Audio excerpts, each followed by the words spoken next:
Good morning বন্ধুরা, good morning, have a nice day. তোমরা কেমন আছো?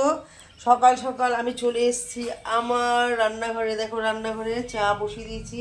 চাটা হচ্ছে, দেখো, আদা দিয়ে লিকার চা হচ্ছে। ঠিক আছে, চাটা হোক, এখনই বসালাম। আর এই যে এর মধ্যে বাজার চলে এসছে। বাজার কি কি আছে, যে পেঁপে আছে, উচ্ছে আছে, এখানে টাটকা টাটকা পটল আছে। দেখো, টাটকা আদা নিল তোমার দাদাভাই, আদা ছিল না। আর এইটা কি বলো তো, এটা এটা হচ্ছে, অনেকে বলে ভাড়ালি, আমরা বলি থোড়।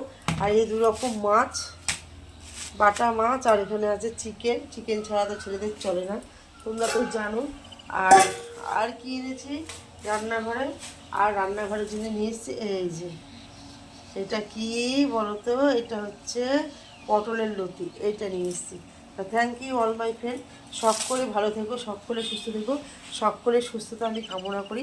তোমরা সবাই ভালো থেকো। আমি আজকে অন্য দিনের থেকে একটু ভালো আছি, যে খুব ভালো আছি তা না, তবে একটু ভালো আছি।